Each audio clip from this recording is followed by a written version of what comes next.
It's not a case of loving the Granville. For me, it's a case of total respect and admiration. And this place, from the day I first entered it, had the atmosphere of a large village where everyone knew everyone, everyone cared about everyone.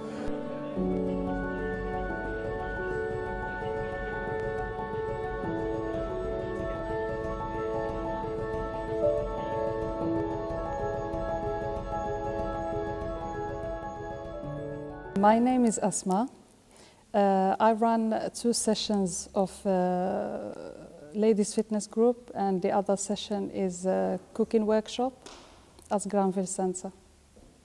My name's Leslie, and I organise the Otherwise Club, which is a community centre for home educating families, and has been in the Granville for over 24 years. And a few years ago we started a new project called Granville Community Kitchen, which I'm a part of. My name is Dee Woods, and I run the Granville Community Kitchen. I also participate in the Otherwise Club as a home educating parent. The Granville was, since at least 2000, it was a youth and community building. Before that, it's always been part of children's activities. It was actually built by the St. John's Wood Presbyterian Church in 1906, I think, to serve the people of Kilburn. So it's always been about serving and about children and mothers and children. In 31st of March 2016, Brent shut the youth service. What happened was there were over 800 young people a year used the building. They were no longer here. What the Otherwise Club and the Granville Community Kitchen have done is try to fill the building with community activities. So now we have the women's exercise group on Mondays. We have the Bernardos use this hall quite often. We have the Tricycle Theatre coming to put on a production here. There is a community dinner. There is a family and friends meal, and there is healthy cooking workshops. Where's the spices, Neelam? Where's the spices? This one. And there is salsa happening at Granville.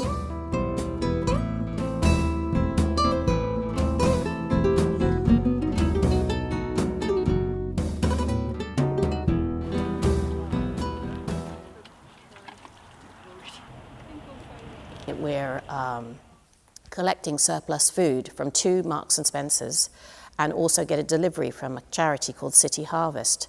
We've been doing the collecting for over a year, and we've collected over a ton of food, which is amazing and also terrible to know that that's how much food, and this is one small organisation doing this. In July 16, the council decided to knock both the Carlton and the Granville down. Now, there was a great outcry, and we were able to put the brakes on that. We haven't stopped it, we've just slowed it down.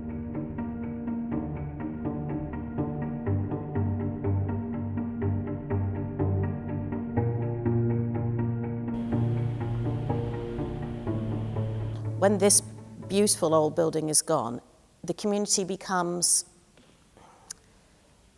less. That's the only way I can put it. It's not just fragmented. It's not just they have nowhere to go to meet. They have nowhere, so that there's less friendships, there's less activities. There's these 2 buildings, the Carlton and the Granville, are the biggest public spaces in a very big area. There are other spaces, but they're either church or religious related. There's a mosque as well. Or they're owned by someone, they're private. If it's closed, it means a disaster, because this is the only community center we have in the area, and people, they don't have nowhere to go. I mean, even to us, as we run in sessions, if the Granville Center close, it means we're gonna stop, our projects will stop. If we lose this important resource, you know, it's much more than a space for a community to come together. We're losing history, we're losing memories, we're losing, you know, even that space, yeah, of being able to come together and share life. So from birth to death, marking those important things in life. Well, the Granville, it means a lot to the community. The whole community loves it. They love coming here. They have a place where to come and meet with other parents. There is activities where they can come and do some activities together. And it's good for the community to all get together and be happy and share information and anything good and whatever. Sometimes people are lonely at home.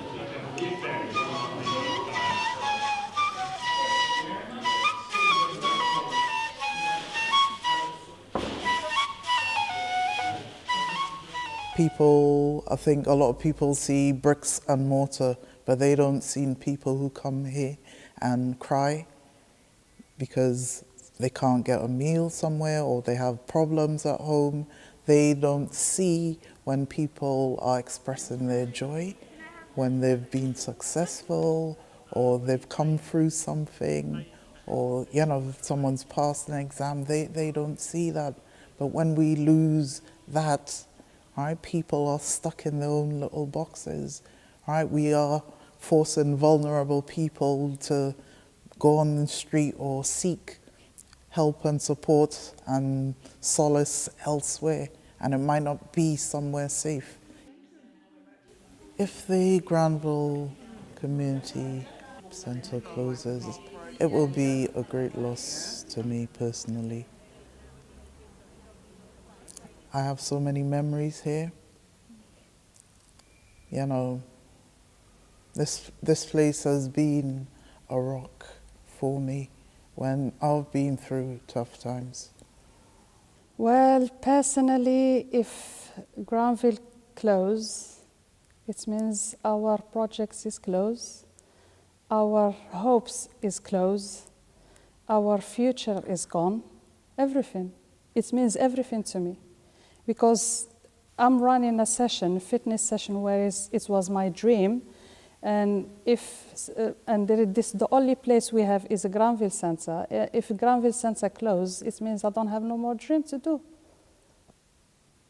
What is happening to the Granville is gentrification, and this is happening across London and across the world.